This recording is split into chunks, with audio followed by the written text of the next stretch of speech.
Standing by. 10, 9, 8, 7, 6, 5, 4, 3, 2, 1. Complete.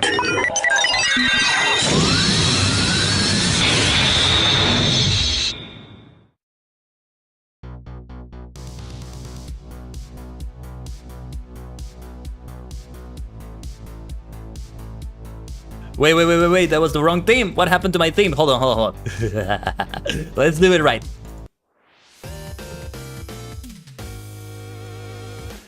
Ohayou gozaimasu, Tajigen is your favorite superstar, the multi-dimensional Tajigen, Kaiden, a sentient star cluster in VTuber form.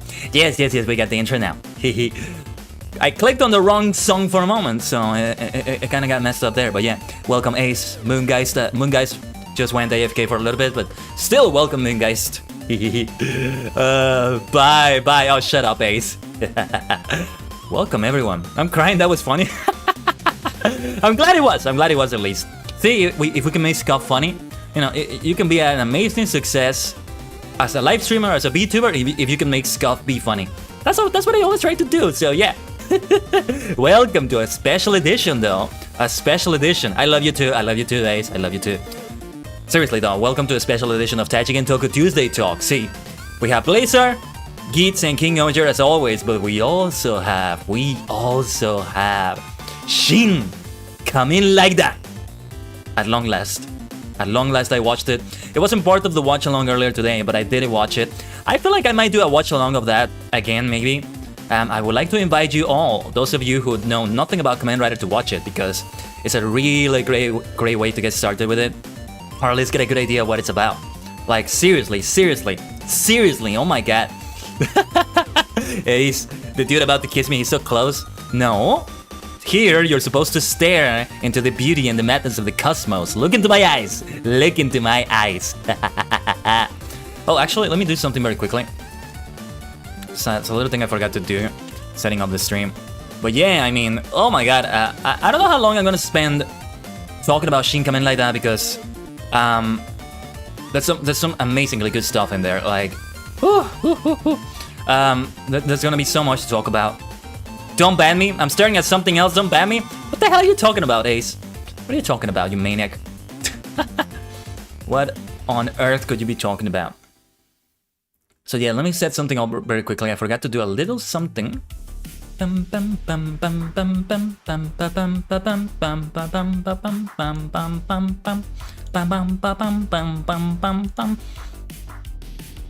know, I was actually singing a little bit before the stream. I feel like my voice is affected in what I like to think is a good way. Thanks to that. Feels like it's a higher pitch than usual, if that makes any sense. I was waiting for degenerate. You degenerate! Is that what you wanted me to say? Yeah, I was rehearsing some songs. So yeah. What was I gonna say? Oh yeah, so yeah, without any further ado, you know. Well, actually, let's wait a little bit, you know. In 15 minutes into the stream, we'll begin talking about Blazar. I should probably get the SHIN Kamen Rider logo. Or just the poster would work, actually. I should probably put the poster or an image of it here somewhere when we start talking about it. See, I couldn't have time to put, like, a SHIN Kamen Rider figure down here. But seriously, yeah, like, I would like to do a watch-along of SHIN Kamen Rider, because I'm definitely rewatching the hell out of that. Like, 1, 2, 3, 4, 5, 6, 7, 8, 9, 10, 11, 12, 13, 14, 15, 16, 17, 18 plus times. Like, I can never stop watching it. It incorporated so many great elements of the original series, and then many things that came after it. Sorry. See, I'm so excited I can't talk. You know which one I mean? Yeah, maybe you too. Yeah, but I would love to have like a bigger watch along. Thank you for those who came in the watch along earlier today on Discord. Thank you. But yeah, like I want to have a watch along of SHIN Kamen Rider itself, like another time completely apart from Tuesday, you know. where we watch like the latest episodes. So what do we have? Blazar number 3, Ultraman Blazar 第3話 Kamen Rider Geats 第45話 There's like 5 episodes left on Geats. Kamen Rider Geats episode 45. 王様戦隊 King-Ohger 第21話 King-Ohger episode 21. That's what we're talking about today, and of course, SHIN KAMEN by Hideaki Anno. If you hold my hand, I can join. I can hold your hand on it. I can tell you all about Rider. Like, you don't need to know anything about Rider whatsoever to really appreciate that movie. That's the beauty of it, and that's why I want to have even more people watching it. It would be nice. But I'll see if I can clear my schedule. I don't know, like, this week is just so busy. Like, there were some other things I wanted to do off stream this week, but you know, I have like 2 jobs, my streaming and my other job, and that's pretty much all I'm doing every day. Or something related to content creation, to what I do as a VTuber and all that. Moon! Yes, you have walked into this. Yeah, good to have you. Thanks for joining earlier also on the watch along. You know, the beauty of it is that you could join and have absolutely no context about the series, but hey, it's nice to have you there. And perhaps it gives you an idea of what the series are about, especially with Blazar because it's just the 3rd episode. Like, yeah, there's a lot there that doesn't require a ton of context, I think. They introduce a lot of like the team today, many other things. Still early days. I mean, this series is gonna have like 25 episodes, but still. We'll talk about it in a moment. For now, let's just talk about all sorts of things. It's a fun week of streams this week as well. There will be no Japanese learning streams. Sunday I'm busy with other stuff. But yeah, I hate it here. How can you say that, Ace? How can you say that? You're always welcome here. What madness is that? But yeah, Ace is definitely the degenerate. I'm sorry, Gaiden. Moon! What are you talking about? Actually, let me update my chat because I didn't see that message for a moment. Listen, Moon, I'm here to give people not straight content. Yeah, what was I gonna say? Yeah, live chat, I need to keep enabling. I don't know what top chat is supposed to be about and why some messages don't show in there, but I hate it. At least it's reflected here in the on-screen chat. I might be changing the way that chat looks though. I definitely want to do that, but yeah. How did you all find these week's Tokusatsu episodes and SHIN KAMEN Rider? Because, whew, I can't get enough of that one. YouTube chat is, I hated it. No, yeah, it's just that the top chat thing is weird. And it always defaults to that. If anybody knows of an option in which I always default to live chat no matter what stream I'm watching, please let me know so that I can just change the default. Top chat is just weird. I don't know what the deal with that is. Maybe it's meant to filter spam messages, maybe? Even then, I mean, I don't think it's doing much good. Am I watching Kamen Rider on Friday? I don't know. Oh yeah, Friday I'm gonna be busy with Final Fantasy all day, so the watch along wouldn't be then. Yeah. And I would like to announce it, you know, so people have time to prepare if they want to participate in it, which I would hope they do. But yeah. We're about to talk about Ultraman Blazar. This time I made some notes while I was watching everything. I was doing notes. Let's see how many notes I have here. 1, 2 for Blazar. 3. Okay, 3 notes, and I'll be talking about this other stuff besides the notes. For SHIN KAMEN Rider, though, let me see how many notes I made. Hold on. For Geats, I made 1 note. Interesting. King-Ohger, I made 2 notes. No, 3. 3 notes. And then for SHIN KAMEN Rider, let's see.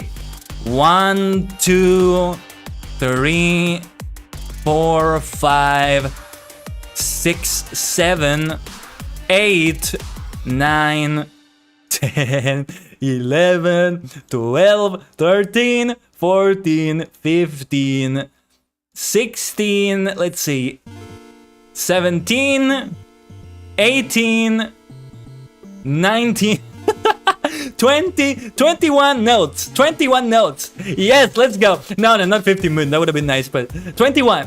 Like King-Ohger, episode 21. Let's go. Can you tell I love the freaking movie? My God, how could I not love that movie? Like I already walked in with such high expectations, and I mean, think about that. High expectations, and they blew away those high expectations. Like, how good is the movie?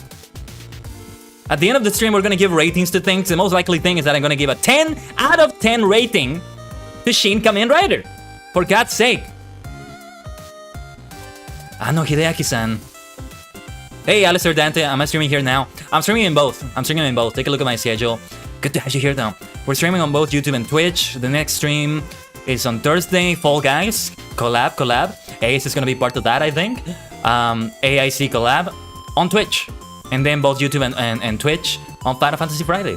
So yeah, it will be like that. Just check my schedule here on the community tab or on Twitter or on Discord. I have them all there. And also on the AI Constellations Discord. How can I forget to keep mentioning that every time I start the stream? I mean, it is in the title of the stream, I think, but still. I am part of Alternative Idol Constellations, a beautiful group of 9 VSinger VTuber superstars. Ace the Mad Hatter in the chat is part of that group. 俺の大切な仲間. Okay, I think we're about to get started talking about Ultraman Blazar. Ultraman Blazar. It was another fun episode. Let me see if I can open the wiki about it. Oh, it's you, Vermilion. Right, okay. I did see the name being familiar. Right, Vermilion. Great to see you, right there, Vermilion. Another Kamen Rider fan.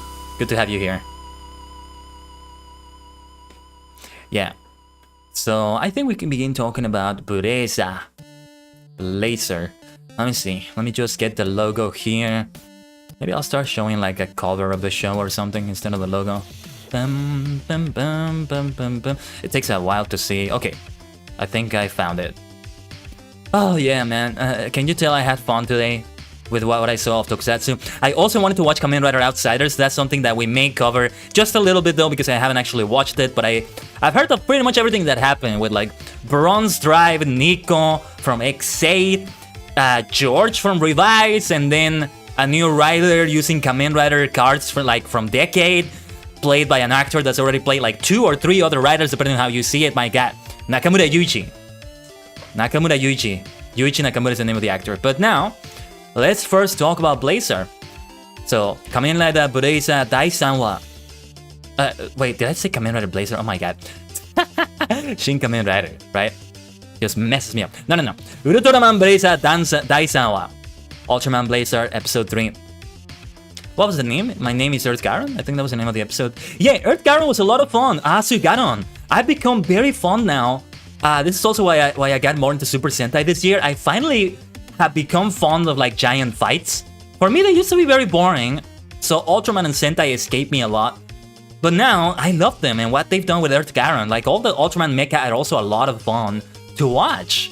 The last series I watched, Set, because for some reason I skipped the last 2, Trigger and Decker.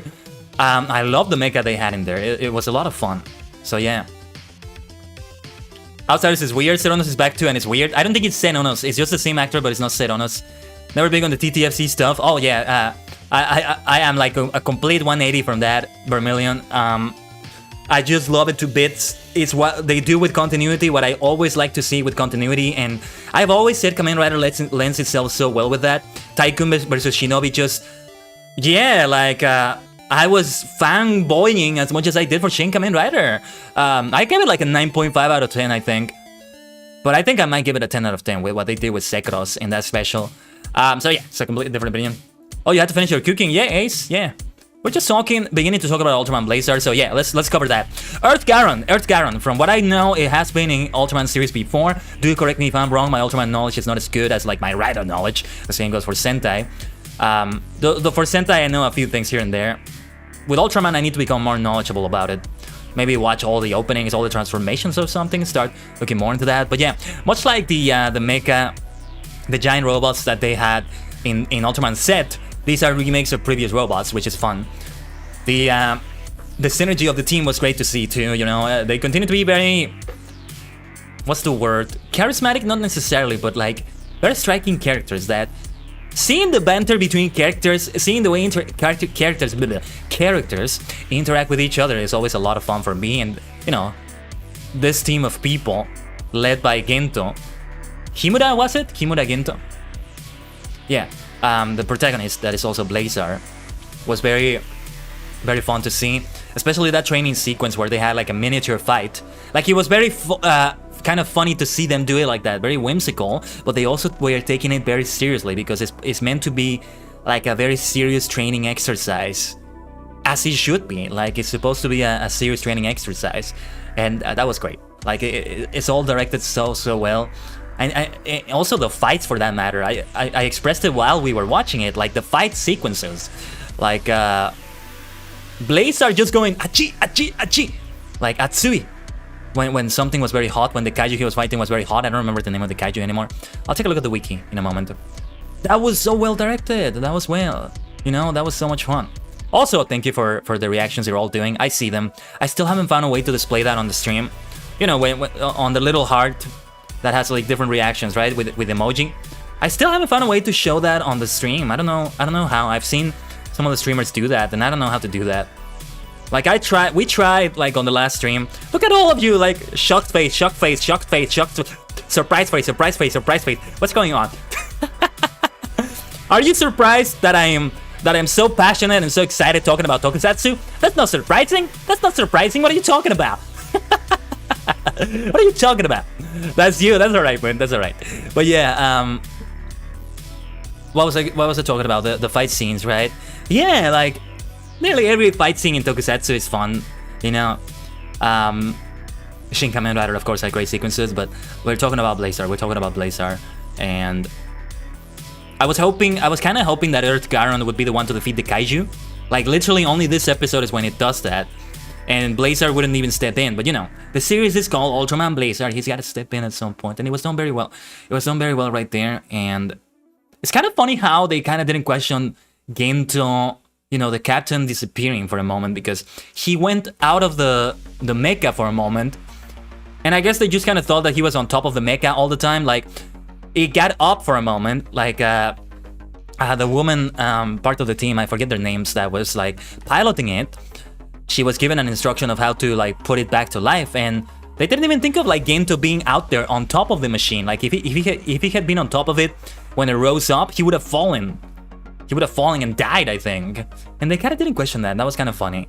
But yeah, everything with Earthgaron, Asuganon was fun. The launch sequence was great. That whole like military launch sequence feel to it. I like that they put those English lines in there. It's very fitting to have it like that. Tokusatsu, I think, generally does many great things with like English words, like in writer systems or some other thing like that. Ultraman lends itself very well to that. Nearly every Ultraman series, I mentioned this on a previous stream, that nearly every Ultraman series has that whole SWAT. What do I call it? Like SWAT, special forces. That's literally what they are.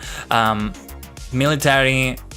Star Trek thing, on lack of a better way to describe it. I'm bad with words sometimes, but yeah, that was it. So let's see. Oh yeah, and we also saw a little bit more about the origin of why Gento became Ultraman Blazar, like out of nowhere on the first episode. Like, he got the medal, similar to Set's medals, to transform, and the Blazar like bracelet, whatever it's called. Blazar bracelet. That's a great name though. Blazar bracelet. Braceletto. Braceletto. I think it would be in Japanese, I think. Bad with words, what are words? Yeah. Oh, by the way, I did practice Renshu yesterday. I tweeted about it. I did pretty much everything in kanji. And a lot of lessons for like Japanese basics. So I did some really good stuff yesterday. Maybe later today I'll do a little bit more. That would be great. Of course, I just want to play like Fall Guys, FF14. Dinkum, I still need to do stuff in Dinkum. I might play Fall Guys too if I can. Fall Guys lends itself well to like, I listen to music, I listen to audiobooks, I listen to another person's stream, I can watch it, like it's so much fun. It works so well. I tried doing that, just doing like roulettes in Final Fantasy XIV, but like I need to concentrate more on those things. Like I had somebody die yesterday in FF14. I revived them immediately, but and they still gave me, all the 3 other players gave me commendations after that. Because I healed really well after that. And buff them very well, but yeah. You've been playing Java Minecraft all day. Java Minecraft? What's the difference with regular Minecraft? I mean, I'm interested now. But yeah, let's keep talking about Blazar, shall we? Because I think that's nearly the entire 15 minutes that I give to each of the series. Let's see. Yeah, the origin, like, he was saving people some years ago, Gento, and he came across like something from space, from a Blazar beyond Earth, and that's kind of what gave him the power to become Blazar, I think. Java Minecraft runs on Java, I guess. Okay. Yeah, I don't know much about those sorts of things. I know Java is like a thing, but I never understood what it actually is. I never really understood that. Oh yeah, by the way, Vermilion, I did see your comment. It was so hard not to cry at the end of theaters. It was so good. Yeah, we'll talk more about Shin later. I was about to say something, but yeah, we should leave that for later. So let me see episode 3. Ultraman Blazar. Sonona wa Asugaron. Taganura is the name of the kaiju. Taganular. Let me see, I can't find the wiki page. Asugaron.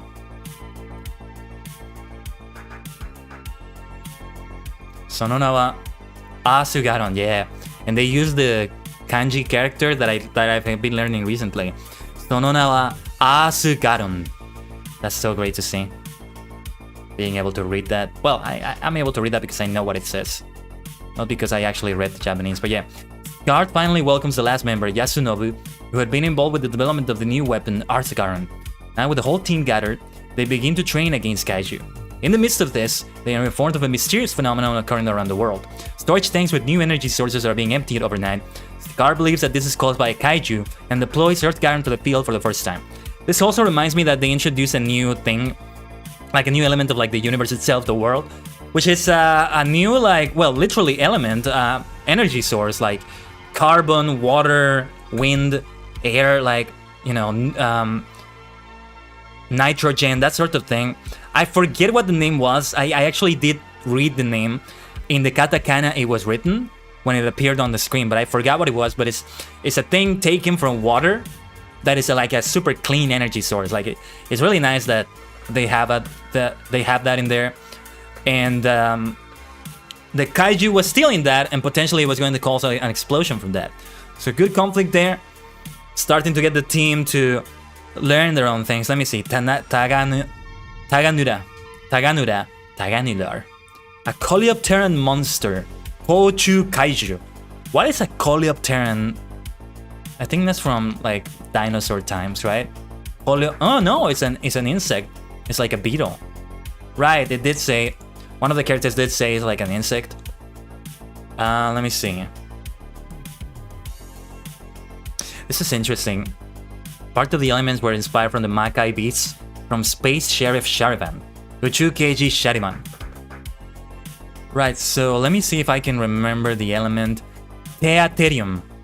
Theaterium is how it would be in Japanese. You can almost even say Teaterium. Like it's a material based on tea.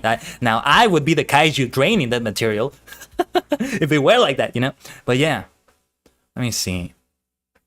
Yeah, it was a fun kaiju design, fun fight between Artagaron and then Ultraman Blazar and Taganular. Nice punches that the kaiju was doing. I like some of the punching that was going on there. Dun, dun, dun, dun, dun. I don't know. I feel like I don't have anything else to say about Blazar. Like, you know, I feel like I struggle sometimes to say more things about the shows we're talking about. Oh, and last night I was playing FF10 on my PS2. Nice. I hope it was a good experience. That sounds like it was. On your PS2 though. Like the original console, that's really cool. Oh yeah, they started showing the powers. There was like a fusion beam that Taganular was doing that they had to take away from the city so it wouldn't be destroyed and all that. What's the name of that team member that was like, that infiltrates places? Andri? Minami Andri? No, Emi. Andri was the one that was a pilot. Aobe. Emi. Yeah, I liked her because she was pretending to be like a new scientist at like a power plant or something like that, or like a power plant worker. And it was a fun interaction between her and like her fake boss, let's say, you know, the person that was her boss if she had actually been an employee. So I like that. I like that idea that she keeps infiltrating places, pretending something, what was it, the first episode? No, the second episode where she pretended to be a fisher or somebody interested in fishing. Yeah. And it was like a fisher that was using a harpoon to fish, apparently. Something like that. Like, wow. Amazing. Or a harpoon partly with the fishing rod as well, right? Something like that. Something like that. Yeah, I feel like I should have taken maybe more notes for about Blazar. I'm not sure though. Blazar. I should say more like Blazar. Zar. Like wizard. Kind of like that. Yeah, no, it would be great. Would be great to do it like that. I know, I'm probably gonna have more and more things to say. The more knowledgeable I become about Ultraman, the more knowledgeable, or rather, the more the series goes on. And yeah, if I'm not mistaken, it's gonna be 25 episodes. So at some point, provided we're still doing it, you know, Toku Tuesday talk as we keep doing them, then it will just be Gatchart and King-Ohger. When will the 25 episodes end? I'm not good at math here, but like 4 episodes this month. August 4, 8, 12, 16. I think the series is going to end in 2024, actually. 20... It's going to end... Okay, I think it might end around December. December might be around the time when it ends, or like the new year, January, that is, on 2024. So, yeah. King-Ohger, I don't think will be over by then. It's like all the way until March. They have extended the Sentai start a little bit more. It was like February at the most, and now it's all the way to March. Dawn Brothers lasted until March of this year, or rather until the last week of February. Yeah, so let's begin transitioning into talking about Kamen Rider Geats, because that's another thing I want to talk about related to Geats. So this was episode 45. That's the first thing I want to talk about related to Geats. The fact that there's only a few episodes left, because now Gatchart has been confirmed. That's another thing to talk about. Kamen Rider Gatchart, fully confirmed, and the press conference for that will be August. Or no, wait. Yeah, August. Geats has just the rest of August left. It's gonna be 6, 7, 8, 9. It's gonna be like 4 more episodes. Maybe it's gonna be 49 episodes, 49 or 50, depending on how it is. Let me see. This was 45 on the 23rd.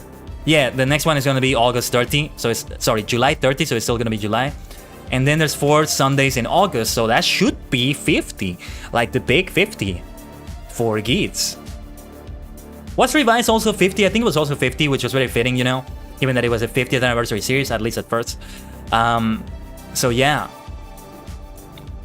they're already at the end game. Tycoon and Geats had a great showdown here, and Geats became a god of creation, or something akin to it at last. You know, it makes sense given what happened with his mother.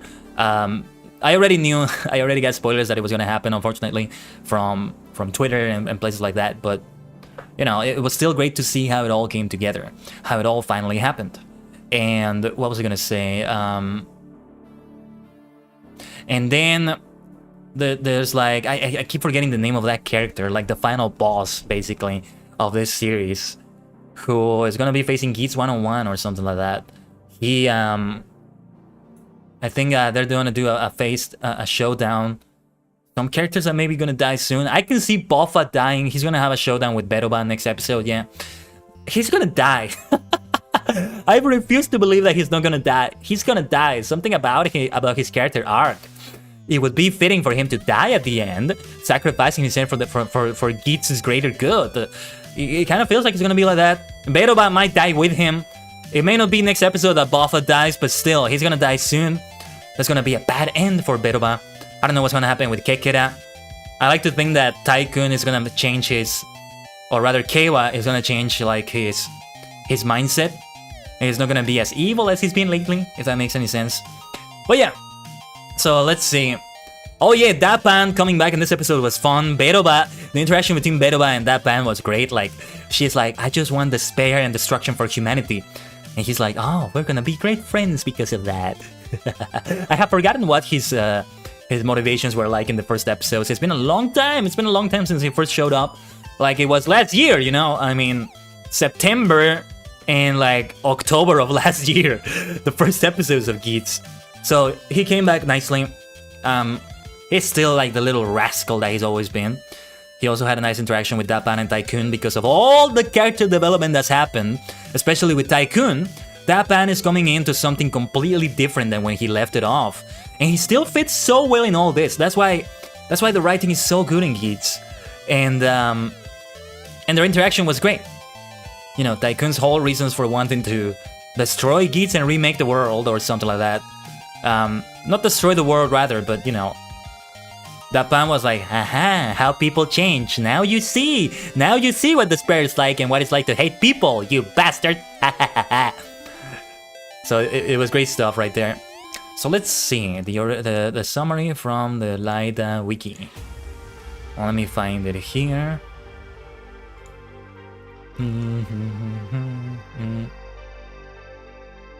So episode 45, Dai Yonju Gowa.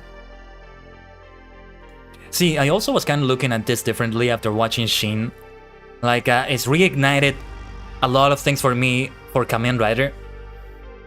Because it was done so well. Like, Ano-san, Hideaki Anno gets it so much. Like, I knew he was a fan, but this even makes me see that even more, you see? We'll talk more about that later. So, let's see. Oh, yeah, another thing about this episode. There were two characters, I was wondering who the hell they were at first, and then I figured, I don't know if I maybe remember them from the trailer, but I figured that they went from the movie. So Mela, Kamen Rider Cross Geats, and Melo from Kamen Rider Geats 4 Aces and the Black Fox. So this comes out this week. I'm not going to be able to watch it, it's only on theaters in Japan. It's going to be until much later that I'll watch it, maybe we'll discuss it then. But I'm going to cover this a little bit, so let's see. In the film, Ace mysteriously splits into 4 different entities, resulting in the emergence of the powerful Kamen Rider Cross Geats, at the heart of the crisis caused by the villainous Mela and Melo from the future. The film also features an early bird appearance from Kamen Rider Gatchart, ahead of his in-series debut. I'm very hyped for Gatchart. I really like the theme that they have going on there. I think it's gonna be a lot of fun. But anyway, yeah, that's interesting. Like 4 different entities splitting and then all of them merging together. I love that sort of thing, you know, as a multi-dimensional star cluster in human form. That sounds like a thing I would love to see. I would love to see that. What the heck? But yeah, back to episode 45. Beroba appears in front of Kanato Sumida, formerly Kamen Rider Dapan. Kanato, who wishes for the misfortune of the world, is easily taken in by Beroba's words and falls into the path of evil. Falls into the path of evil? He's already been on the path of evil before that. Meanwhile, Keiwa resolves to defeat Ace in order to turn Sumuri into the goddess of creation. With Keiwa's declaration of war, the two enter their final battle. The white nine-tailed fox against the jet black shogun. No one could stop the gears of fate. The first rider versus the second rider of the series, so to speak, in a showdown. That's a classic, you know? In Shin Kamen Rider, Rider 1 and Rider 2 also faced each other. So, Laida Ichigo, Tai Laida Anigo. Rider 1 versus Rider 2. Why not? But yeah, it was great. We're seeing the end game of episode 45 for sure. There's no games going on anymore. That's the other thing that I haven't been mentioning as much. Like, the whole Battle Royale thing was gone a long time ago. Like, now we are in the creation part, as it should be, because this is the end game. This is the end game here. So we just finished Nago's arc from the last episode. Now Geats and Tycoon continue.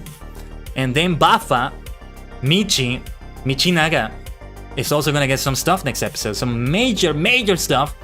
Again, I'm thinking he's gonna die. If not next episode, then very soon. You know, episode 45s or so are very famous for riders dying. Like 40, well, that's gonna be 46 now, but like, there's episode 45s that I remember, like specifically that number, where a main character dies. It makes sense, right? Because it's near the end of the series, but still, like specifically that number, it's kind of funny. But yeah, like we had more stuff with Tycoon using Bujin Monster in Bujin form, Bujin Boost. It was kind of nice to see them all sending him like all the supporters that want to see a bad end for Geats and all that, sending him all the power-ups, which goes back to the start of the series when Kekera, before we knew he existed, was sending him like boost and like all of that over and over. Again, you know, there's rarely a Kamen Rider series that fails to have the final episodes feel so different from the first ones. Any series, period, like not just Rider, like anything else might be like that, but still, it's always something nice to appreciate. Like that whole thing of like all of them participating in the game to get their wishes. a sort of video game, sort of game show situation, battle royale, of course. That's all gone, of course, as I mentioned. But then comparing that to this now, what a difference! What a difference for sure. So yeah. Speaking of which, by the way, I've been thinking of getting another battle royale week on the final week of Geats, which is probably gonna be, let me see, like the week of its final episode. It's gonna be the week of August 27 or the week of August 20. You know, starting from Sunday, not from Monday. So August 20 is gonna be the second to last episode probably, and 27 is gonna be the last one. I don't know if I want to do it before the final episode or after the final episode. I think it's gonna be before, because the week of the 27th also carries over into September a little bit. You know, August is gonna have hopefully the return of Lotro, because it's gonna be the anniversary of the last time I streamed it. So it would be good to like just at least do some quests in there, just go back a little bit and get reacquainted with things. With Bolston probably. The last thing I was doing was probably with Machai, the warden, the Hobbit warden that I had. I was still on the journey to do all classes, but yeah. But yeah, back to Geats. See, I've kind of run out of things to say now. Let me drink some water. Let me drink some water first.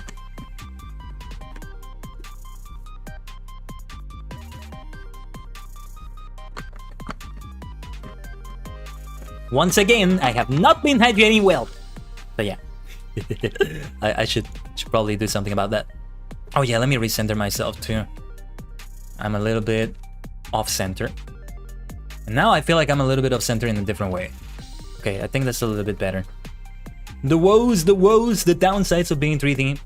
There's upsides as well though. The biggest upside of being 3D like this is that I can do a lot of stuff for like thumbnails and stuff. I'll figure it out when I finally become Live 2D though. But yeah. I think before I become Live 2D though, I'm gonna get another 3D model. Something closer to my true form, you might say. But yeah. Is that everything I have to say about Geats? Well, the other thing I would say, which kind of goes into Shin Kamen Rider, is that I kind of started looking at this also differently. That feel that Kamen Rider gives you, that a lot of people associate with Kamen Rider, that I forget about this for a little bit. I focus more on like the toys maybe, sometimes, but that whole like, very like, what's the word, very serious in lack of a better word, of Rider. I told you, I'm not good with words. Vocabulary escapes me sometimes. I need to read more. I need to go back to reading more stuff, but yeah, like that very serious feel, like that very high gravity, the great gravitas that it has. Shin Kamen like that reminded me of that, and then, you know, going to Geats after watching that, hearing that intro, Trust Last, something about Trust Last has that like feel that this is gonna be a heavy series, heavy shit is gonna happen in this series, pardon me.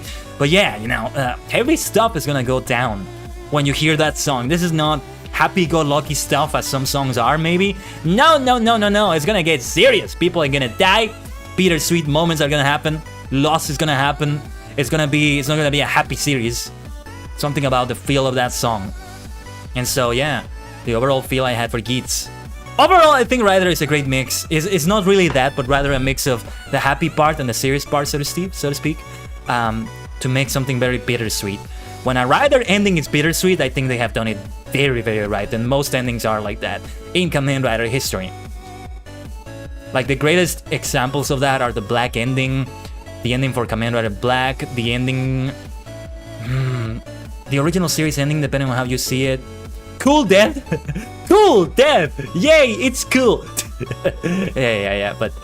Yeah, what else was I gonna say? Other examples, probably the ending of Blade is maybe the greatest example of like a bittersweet ending. Not gonna say any more than that, of course, but Kamen Rider Blade's ending, I just love it. I think that's a 10 out of 10 ending.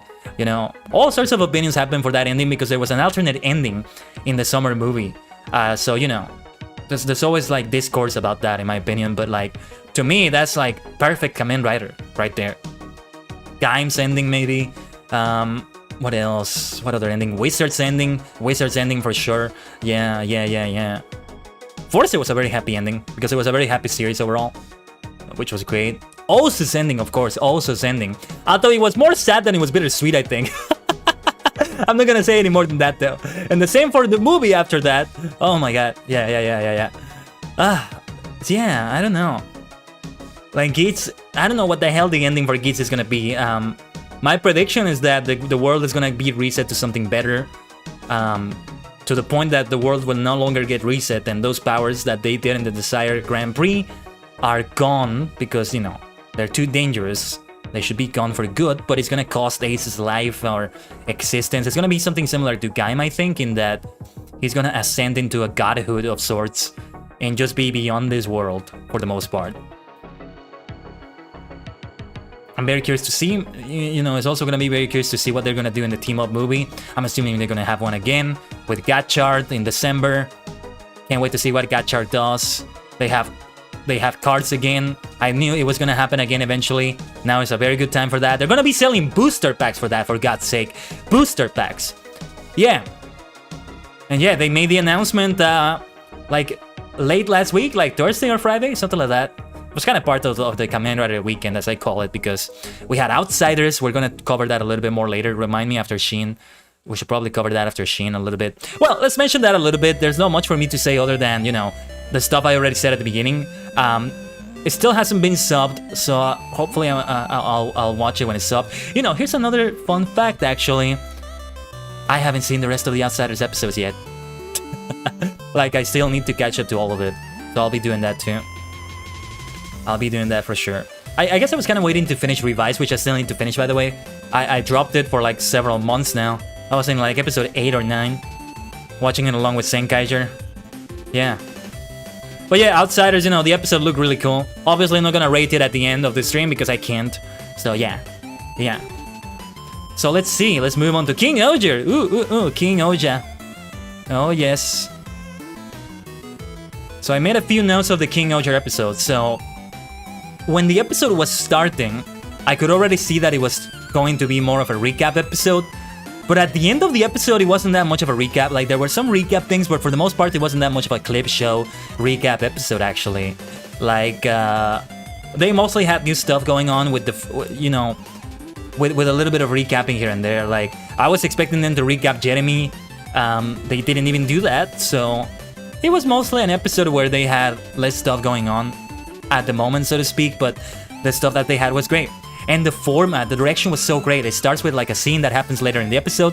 Then it like, what's the word when you do that, like in a video player, like when you reverse it, rewind back. I think that's it. Like rewind it back to the current moment after Gira became king. And then the duels. That was the frame they used for the recaps. The duels, and at the same time, Duga, the guard of Rakles that now has become the guard of Gira, which is, I'm gonna talk about his character arc because I love what they did here. Like, the duel is happening with each of the other 4 kings, not counting Jeremy, between Gira and like Rita Kaniska, what was his name? The Black Ranger, Hachioja, what was his name? Kaguragi Dibowski, and Kosopa's president, what was his name again? Well, Himeno Ran also, the yellow one, Kamakiri Oja was it? And then Tombo Oja, what was his name? Damn it, I forget, but yeah. It was with him that they did the first duel. And then Duga just in a hilarious way interviewing in all of the other kingdoms. It was done very well, just completely failing at all of them because he's bad. Except Rita's kingdom, because then, you know, he gets kidnapped by Rita's assistant to work there. But the plot twist is that he doesn't actually want to work there like the other ones. So he then crawls his way back to Shugodom, and Gira just accepts him. Like, that's the thing about him, that you could see that he has something good on him at the end. I can't wait to see what is gonna happen with Rakles though when he returns. I do hope, however, that this whole thing of Gira being the king of Shugodom stays for a while. Like at least a 12 episode coup or something. I want this to be the status quo for a little while because we had about 20 plus episodes of Rakles being the king of Shugodom. And finally the people realized Gira was actually the right one.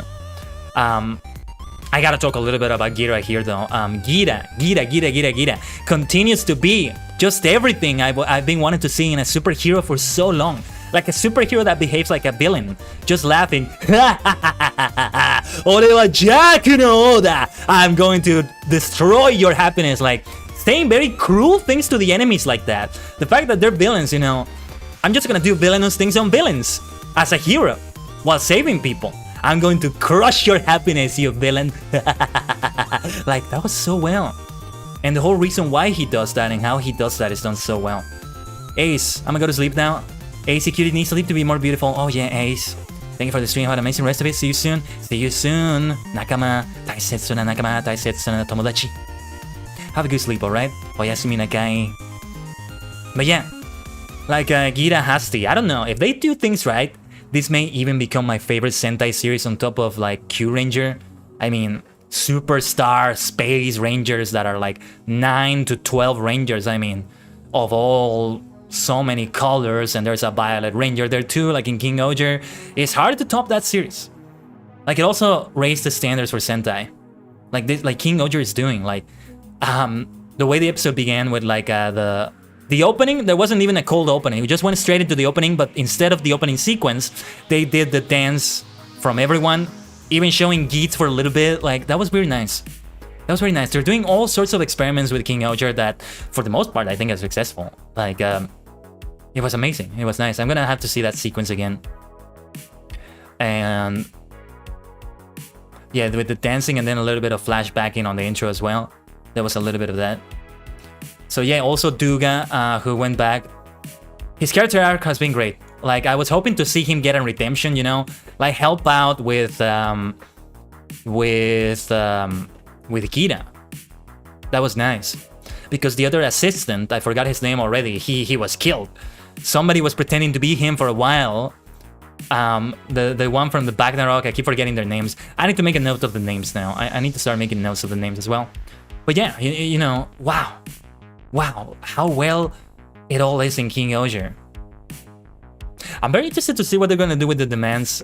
You know, from all the duels that Geats lost against all the other like Ohgers, the Rangers, Sentai, Senshi, whatever, they made like very serious demands, except Rita, who wants to see all the shows of Mofun that she loves so much broadcast immediately into her kingdom. I forgot the name already, but you know, her prison nation. Like, and then the other ones, you know, Kaguragi wants land to grow food that is mostly gonna be for his kingdom. Himeno Ran wants like fashion from her kingdom to be used by everyone. And then Tombo Oja wanted to have control of all shoe gods. Like, that was funny. That was funny. Like, is he just gonna do the demands? I mean, he lost the duels, although they were rigged. I don't know. I think they were just messing with him and they don't actually want the demands. Maybe Rita wanted hers though. But all the other ones were just messing with him. Maybe to see how he would respond as king now. Like, testing him to see what he's gonna do as a king. Jeremy was also alluding to that when he started introducing the challenges. So I want to see what Geats does as king and continue to act like the tyrant king. Now with Duga with him, but you know, acting like a super villain while being a superhero. That's what I do, literally. That's what I do every time I play FF14 or something that applies to it, you know. Yeah. Like, there's gotta be more of that. There's gotta be more of that. So yeah, do I have anything else to say about King-Ohger? Well, let's read the summary. Let's read the summary. Oh, we're about to talk about Shin. Oh, yes. So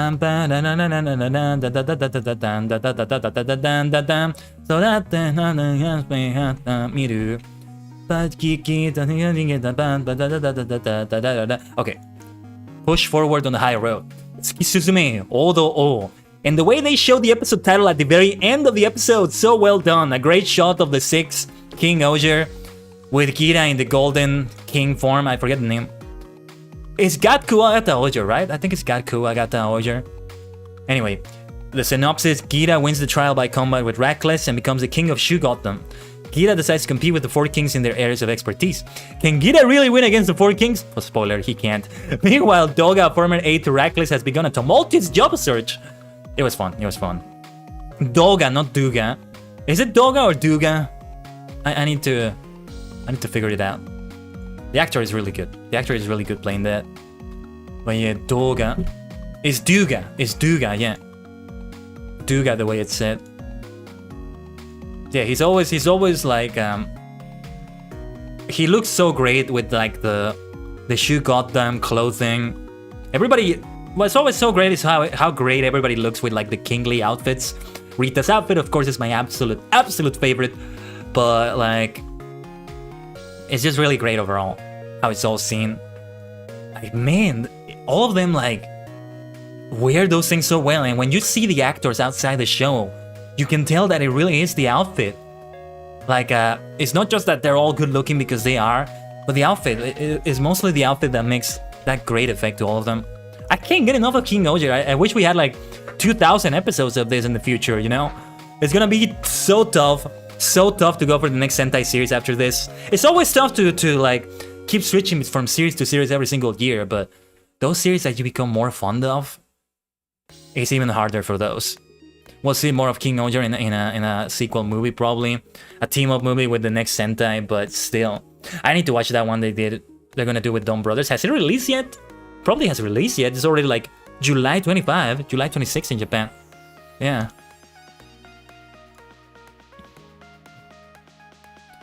But yeah, like, it was a whole dance sequence at the beginning. Also, like, a little bit of Kamen Rider Geats. That was fascinating. I recommend, if you haven't watched it, Superstars, Maniacs, like, watch it. Just that one sequence is great. It was nice. Oh yeah, and Reckless still didn't appear in this episode. He's gonna be gone for a little bit. Well, besides the flashbacks, he didn't appear here. He's gonna appear a little bit later. Probably when he comes back, because he probably survived. He probably survived that fall, much like Geats did. I get the feeling he's gonna come back with some allies. Maybe that assistant that we thought was dead is gonna be alive. A sort of echo of how Geats came back with everybody else, like when he apparently died. That's what I still need to see. We're starting to get into the thick of it with King-Ohger, because it's episode 21, you know? We're deep into the series. What follows after this? The 20s. You know, the 20s are always that part. Like when you're in an RPG game, like several hours into it, and you're like in the very middle of the game, or right before the middle, where you got used to it already, and there's still so much left of it. Like, it's the best point. You got used to it already, you become fond of it already, and there's still so much left. Like, it's one of the best points most of the time. When it comes to an RPG or a video game, you may not know where that point is, right? But with a series like this, you know where that point is, and it's usually in the 20s, a little bit of the 30s, and then halfway through the 30s or so, you know, in these tokusatsu series that are about 50 episodes on average, Ultraman notwithstanding, I forget the word, but yeah, halfway through the 30s, they start changing the game to get into the end game. No pun intended. End game. But yeah. Yeah, like, that sort of thing. Bum, bum, bum, bum, bum, bum, bum. And that's where we are with King-Ohger now, for sure. I wonder what they're gonna do from here, though.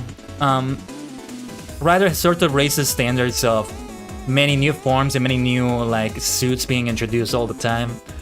They like have all the top upgrades already. It's hard for me to see other forms for like the Rangers or the Mecha. They already have like the maximum, the ultimate form for the giant robot, and then for God Kuwagata Ohger.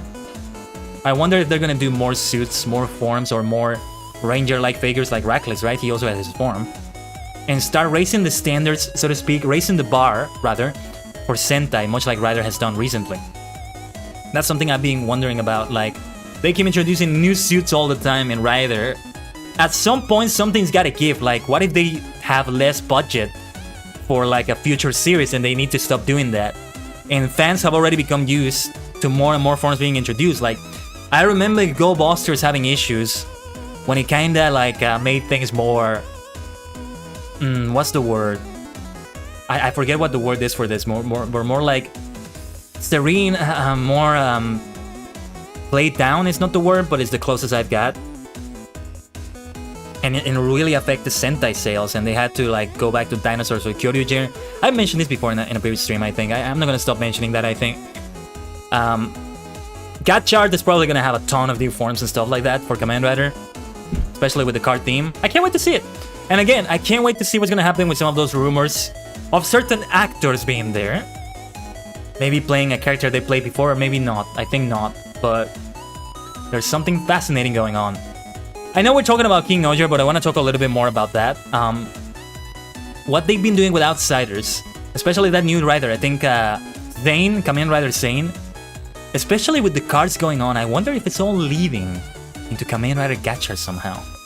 You know, for that matter, like, for the Fice movie that's gonna happen next year, the 20th anniversary movie, I'm also wondering if all the stuff that has happened with Fice before in these specials, you know, with Delta, the smart lady using the likeness of what was her name, Mari from Fice, and also even the stuff years ago with Kamen Rider Taisen, Kamen Rider 3, Kamen Rider 4, Kamen Rider Yongo, all the stuff they did with Takumi, maybe even the stuff in GO, that was an altered timeline. You know, all of those things, like, are they gonna figure into the special? I really hope they do. Inoue is really weird sometimes, though. Inoue, I think he's just gonna go for his own, like, crazy storyline, completely removed from all that. I mean, Kamen Rider #1, for example, it kinda didn't, like, acknowledge all the stuff he did. It kinda did, it kinda didn't, all the stuff like Rider 1 did. But at the same time, I don't think it needed to. But this Fice 20th movie, I think is gonna need to do that. So yeah, we're definitely gonna cover that, like, if we get the chance. Still gonna be a while though. Like, it's gonna be, what is it, March 2024 or January? Like at the beginning of 2024. You know, I hope they keep doing movies like this. Sequel movies like this one. The O's 10th next year.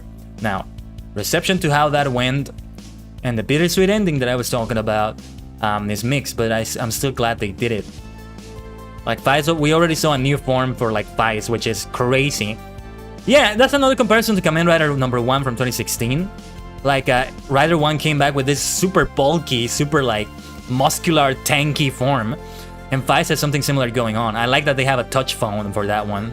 That's a no-brainer, I think. So it's very cleverly made in that sense. Let me recenter myself here. My VTuber software has been so weird lately. Like, it doesn't let me recenter myself unless I'm focused on the window. And it didn't used to be like that, I don't know why. Alright, so the time has come. The time has come to cover the big one. So let me retrieve an image for SHIN KAMEN like that. Let me see. I don't think I'm gonna use the logo for this one. I'm gonna use something else. Like a poster or something like that. The big one, and I made like 21 notes for this, so yeah, from episode 21 to the one that made me take 21 notes. Here we are. Dun dun dun dun dun dun dun dun. I'm so glad they released it on Prime Video for like so many countries. That was so nice of them, and I was able to see it.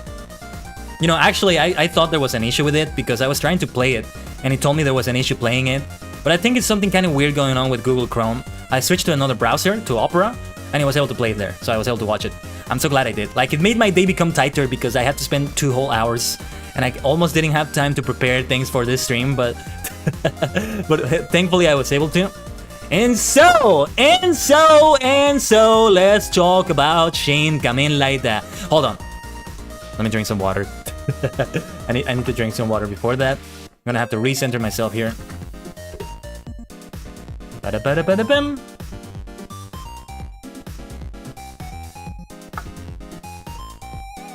Matte kudasai.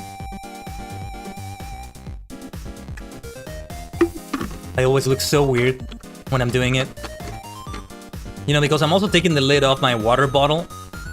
Because the lid of my water bottle broke, actually. There's like a little leak in it. So now I have to open the whole thing and not drink from like the little thingy that you can use to drink from the lid itself. Not sure if I'm making any sense. Again, I'm not good with words. I like the vocabulary for things sometimes. I need to read more. Or like, and consult the dictionary more. Well. Where should I even start with Kamen Rider, with SHIN KAMEN Rider? Okay, let me start at the beginning of my notes. So I said this in a tweet. I actually just paused the movie for a moment to say this because I was amazed immediately. I was aware that they used some classic sound effects, you know, because Hideaki Anno is a huge fan of the original series. He did it in this way, which was great. But then like 3 minutes into the movie, I already hear an original series song by Shunsuke Kikuchi Shunsuke, the composer, who has since passed away, but he also composed stuff for like Dragon Ball, some other things that were famous. I think Abarengo Shogun. What else was there? There was some other big anime thing. Was it Naruto or One Piece? I don't remember. I think he did something for One Piece. But anyway. Hold on. I was gonna sneeze for a moment, sorry. But yeah, it was amazing. And they used it in such a correct way. It's so good how well it can fit, you know? The music that is used there. And it reminds me of what, like with Shinobi and Tycoon, the special, where they use the theme of Sekiro's Dragon Road in the final fight scene of the special. And it's something I wanted to do for a long time. Like they kind of did this in GO, using some of DK's sounds, but they didn't really use that much music from all the series that appeared there. I wanted to do that more. They used to do that so much in the Showa era, or at least the Hirayama Showa era, from Ichigo to Sekiro's. And like, man, like it's able to do that so well. They should be. It's always good to have new music, right? That is unique to the series, that gives you like the feel of what the series is like. But at the same time, like they shouldn't be. They should be open to having more of this music back, and I hope this movie brings that standard in what they did in the special. If not in the series that we're having or in the movies, at least in these in the TTFC specials or Telasa specials, you know, all that stuff. That's what I really want to see. But yeah, so also a few minutes into the movie, Takeshi Hongo is in a cabin which gets blown up by Kumo Otoko after he kills Midorikawa Hakase, Midorikawa Sensei, just like in the original series, in the first episode.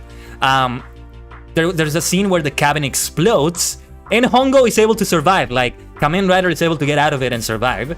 And that is also like a reference to something that happened like a few times in the original series. There was like an episode 60-something where he was in a cabin, and he was like, with Taki, he was trying to get him out of the cabin, and boom, you just see it blow up, and like it completely blows up, like it breaks apart completely. And then in a scene later, you see him come up, you see Kamen Rider come up in his bike with Taki riding along. Somehow he survived.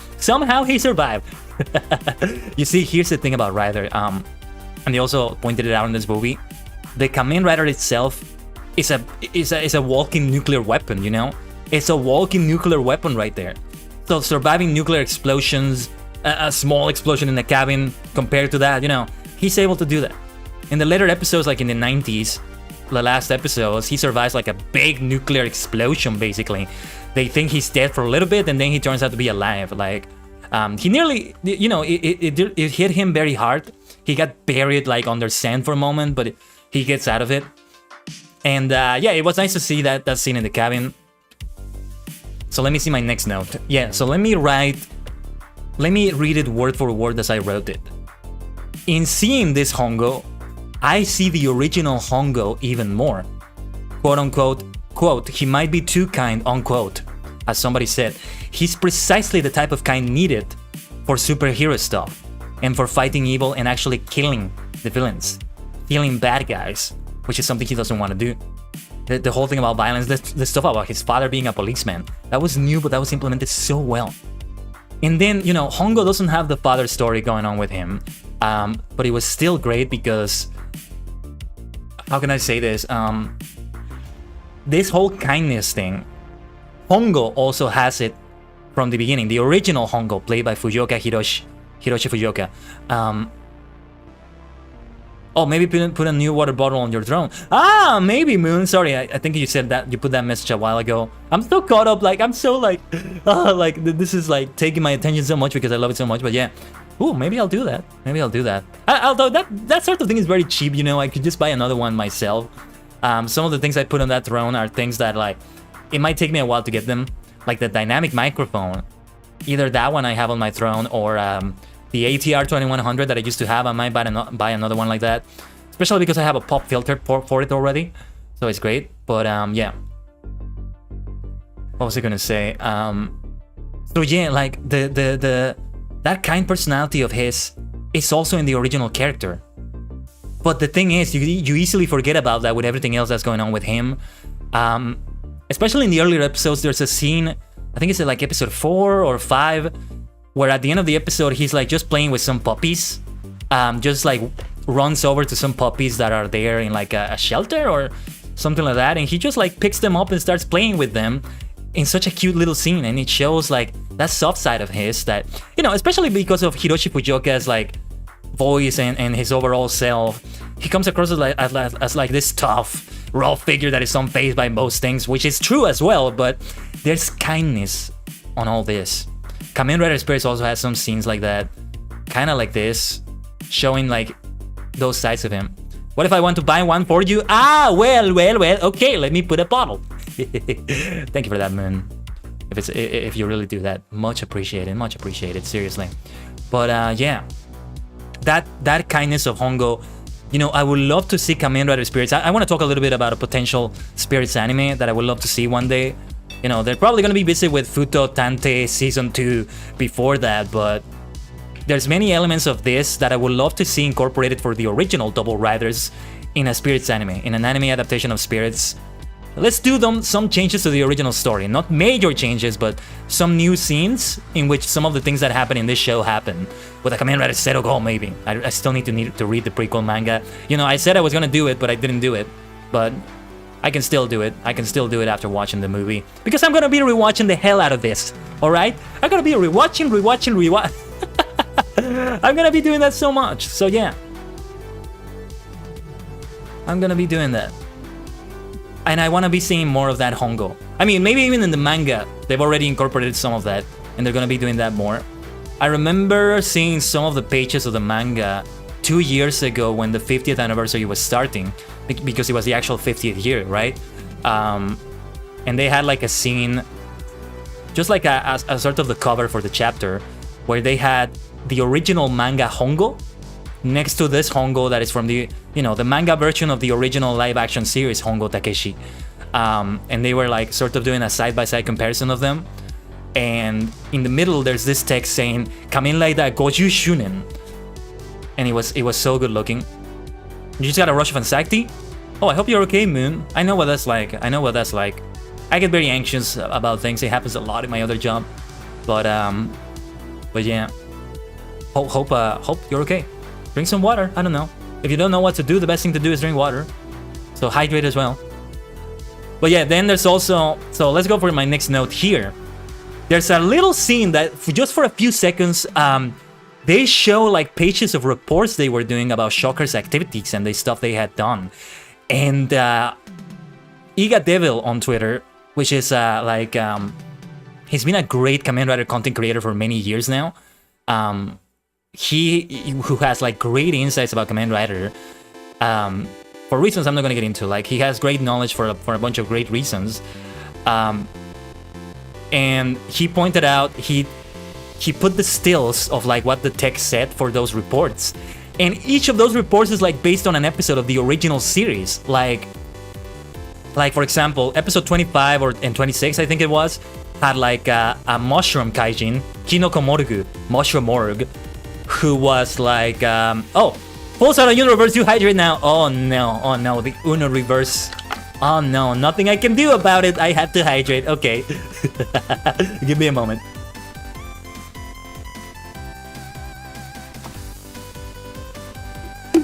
That was me hydrating mid. Thank you. Can I reverse the Uno reverse? Can you hydrate as well? I don't know. I played Uno like 3 times in my life, maybe? Every time I remember how fun the sessions were. I remember what happened in it. I think I pulled a Uno reverse once in one of those occasions. And I was like, it was fun. But at the same time, I don't remember what the actual rules were anymore. That's the funny thing about it. We're gonna play Uno one day on stream, I feel. You love playing online Uno with people? Yeah, I should find like an online Uno that you can just do without voice chatting, just chilling. But it would be good to have that. There's some like Uno games on Steam, I think, that I could find. But we could do maybe? I don't know. Oh, by the way, this reminds me. Tomorrow I'm going to be on Kaleel's birthday stream. So she's a great VTuber I've met. Kinda through AI Constellations. And because she's like a staff member of it too, but like her birthday is tomorrow, or rather, at least I don't know if it's tomorrow, but her birthday stream is tomorrow, and I'm gonna be on it. Some other people are gonna be there, many other VTubers, also Tiny, Hisoka, I think, from AIC. I don't remember who else is gonna be there, but I'm gonna be there. I'm gonna be in the party game part of it. You'll be on Khalil's stream. There you go, Moon. There you go. Moon is gonna be there as well, Moongeist. And I'm gonna be, so there's gonna be different sections of it. I'm gonna be on the party game and karaoke section of that, which is most of it, I think, most of the stream actually. So in chat, oh yeah, that's good too, Moon. Yeah, I figured you meant that. So yeah, let's be there, and yeah, I'm gonna do a little bit of karaoke. The songs I picked are all Kamen Rider songs, so yeah. Of course I did. So yeah, and then the party game is gonna happen. Was it before or after that, the party game part? But yeah, we're gonna have party games. You know, kind of like Uno. We're not gonna have Uno, but like stuff that kind of has a party game feel. So yeah, tune in. It's gonna be chaotic, as everything I do is. No, but it's all about Kal-El tomorrow. Let's have some fun, all for Kal-El's sake tomorrow. All right, so yeah, the reports based on the episodes in Shin Kamen Rider. I mean, I feel like I gotta do a whole thread on Twitter, on the Tajigen Toku account, for that. Like, start pointing them out, which episode it is for. Some of them I was able to like pinpoint the exact episode. Some of them I didn't remember the exact episode it was, but I did kind of remember what it was about. I'm gonna have to really go back to the original series and do that. Or I might do a whole video about that, I don't know. Or at least talk about it on stream or something. Like, I gotta do something based on that. I gotta do something. So, the next note I have is about another thing related to the original series. They say they have the Anti-Shocker Alliance, with like the characters that ended up being like Tachibana and Taki in here. The Anti-Shocker Alliance is taken from like the later series episodes with the Shocker Riders, which I also need to talk about, but we'll cover that later. So is the episodes like 93, 94, like very, very like late in the series. The series is 98 episodes for those who don't know, so like, you know, very near the end of the series. They have an Anti-Shocker Alliance. Like, you would think, you know, in a way, Rider 1, Rider 2, and all their allies, Tachibana Tobe, Taki Kazuya, the Rider Girls, the Tachibana Racing Club, all of them in a way are the Anti-Shocker Alliance, right? But they didn't call themselves that, so now they meet some people who were victimized by Shocker, and they make the Anti-Shocker Alliance with them in that way. So that happens. But yeah. Another thing I really loved about the movie though was the great transition from Kaijin to Kaijin. Like the Kumo Otoko story to the Komori Otoko story. And by the way, those two I need to say their Japanese names, because if we translate them to English, they're called Spider-Man and Batman. So to avoid confusion, let's call them by their Japanese names, okay? Yeah, Kumo Otoko, like the whole thing at the beginning, right? Midorikawa Hakase, Midorikawa Sensei, killing him like in the original series, and then escaping with Ruriko. The way the movie starts is really, really good too, by the way, with the chase from that. And then showing kind of through flashbacks, kind of through dialogue, what happened up until that point. They show that only for a little bit, but like the way Hongo was kidnapped by like some women from Shocker, and then remodeled in surgery, like they did some shots exactly from the original series. The way the women minions from Shocker were dressed with that like that fishnet on them, that was taken straight from the original series. Like they didn't modify the original uniform that much from that. It was really nice. And then like switching from one Kaijin story to another, like after Kumo Otoko is defeated, going into the Komori Otoko thing, Ruriko walking up to him and him having like a virus, it was like going from episode to episode within a single movie. Like the pacing is done so well. I really liked it. Is it like Batman or Man-Bat? Well, Komori means bat and Otoko means man. So if Komori Otoko would mean Batman, literally. You know, sometimes things in Japanese are in a different order from English, but here it will literally be Batman. but yeah, good to see you, Freeman, by the way. But yeah, like just separate though. It wouldn't be all together like, you know, the DC Batman, DC Comics Batman. But yeah, I'm going to start being productive in art again. So if you have any characters you want me to draw, even Kamen Rider characters, let me know. That sounds amazing, Moon. Yeah, I hope you can do that.